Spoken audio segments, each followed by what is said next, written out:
La reflexión de este día está tomada del Evangelio de San Lucas, capítulo 11, versículo del 29 al 32.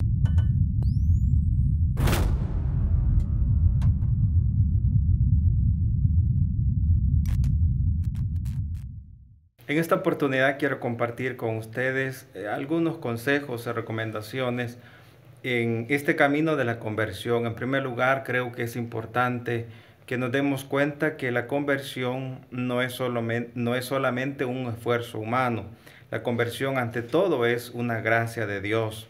Es la acción de Dios salvando al pecador. Para que la conversión pueda ser efectiva en nosotros, tenemos que anhelarla, tenemos que quererla. Mientras no querramos convertirnos, pues no vamos a lograr superar todo aquello que nos afecta, todo aquello que nos detiene en el camino de la santidad. A veces nos sentimos sin fuerza o desanimados porque cuando intentamos ser mejores cristianos es cuando peor nos va en la vida cristiana.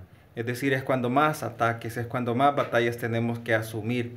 Pero en esa batalla tengamos en cuenta que es la gracia de Dios, es la bondad de Dios quien nos va a ir transformando en la medida en que nos sometamos a los diferentes procesos de conversión.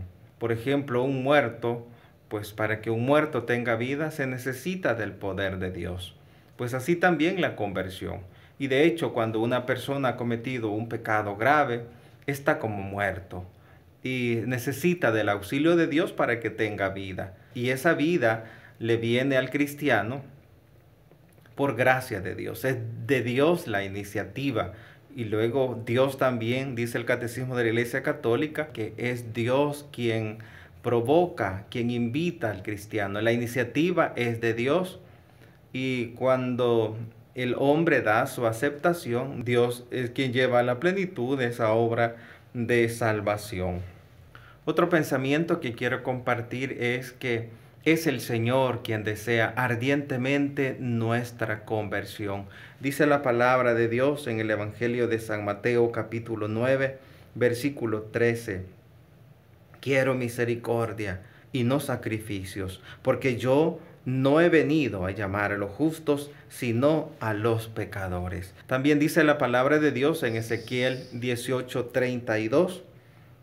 No quiero la muerte del pecador, sino que se convierta y que viva. Ese es el anhelo de Dios, que nos convirtamos, que no endurezcamos el corazón, que digamos sí a su voluntad. San Agustín decía, Dios empieza por obrar en nosotros para excitar nuestro querer y coopera concluyendo la conversión en los que la quieren. Nos previene para curarnos, nos acompaña en la salud para hacernos merecer, nos previene hablándonos, nos sigue para nuestra glorificación, nos proviene para que vivamos en la piedad, nos acompaña para que vivamos con Él en la eternidad. El Señor, dice el libro de Eclesiásticos, es paciente hacia los mortales y derrama sobre ellos su misericordia. Ve la presunción de sus corazones, que es mala, y conoce el trastorno de ellos, que es perverso.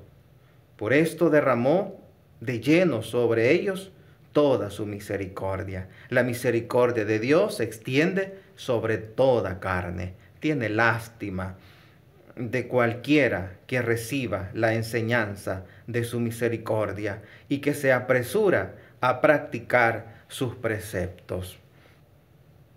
También en el libro de Zacarías, capítulo 1, versículo 3, dice, vuélvete a mí, pueblo mío, y yo me volveré a ti. Permitamos que el Señor llegue a nuestras vidas, a nuestros corazones, y que con su gracia, con su fuerza, Él mismo sea quien vaya transformando nuestros comportamientos, de manera que todos los días podamos experimentar la acción de Dios en nuestra conversión. Pero para que esa acción sea posible en nuestras vidas, se requiere que nosotros querramos la conversión, que nosotros anhelemos ser personas diferentes, personas conforme al corazón de Jesús. Dios es bueno, porque Él pudiendo castigarnos no lo hace.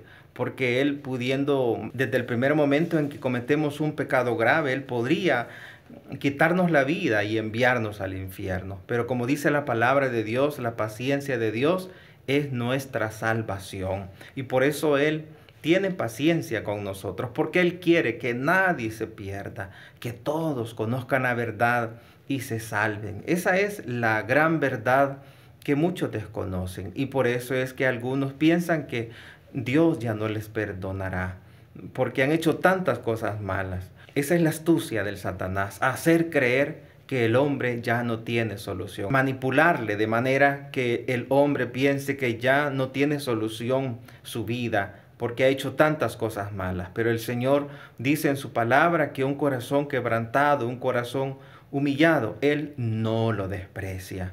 San Gregorio decía, Dios que rechaza al pecador, acoge al penitente. También llama así a sus enemigos, perdona los pecados a los que se convierten, exhorta a los perezosos, consuela a los afligidos, instruye a los que lo desean, ayuda a los combatientes, fortifica a los que trabajan, oye a los que llaman hacia Él desde el fondo del corazón. Y esa es una gran verdad que nos compartía San Gregorio. Creo que necesita tener cabida en nuestras vidas.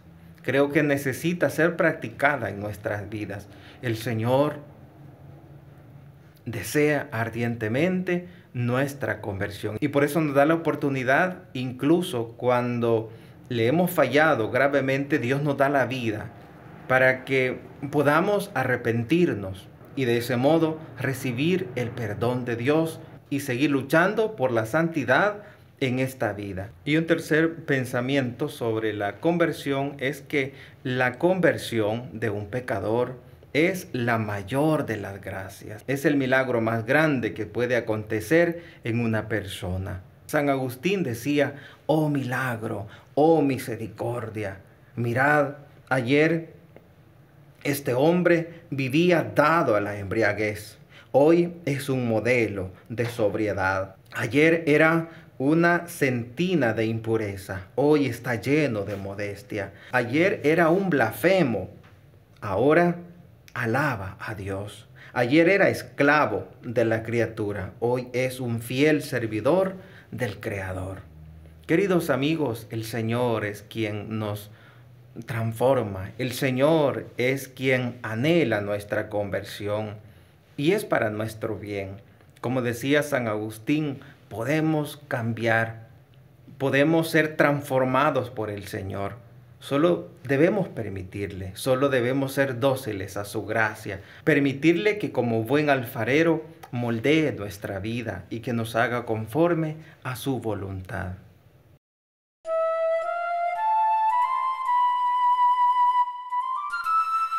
Del Evangelio de San Lucas.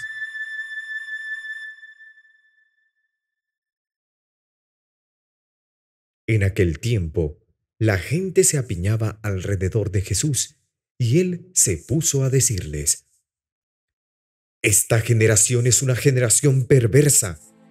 Pide un signo, pero no se le dará más signo que el signo de Jonás.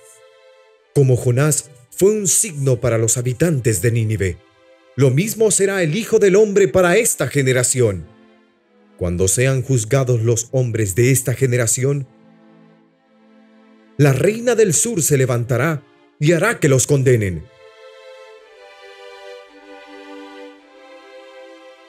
Porque ella vino desde los confines de la tierra para escuchar la sabiduría de Salomón. Y aquí hay uno que es más que Salomón. Cuando sea juzgada esta generación, los hombres de Nínive se alzarán y harán que los condenen, porque ellos se convirtieron con la predicación de Jonás. Y aquí hay uno que es más que Jonás. Palabra del Señor.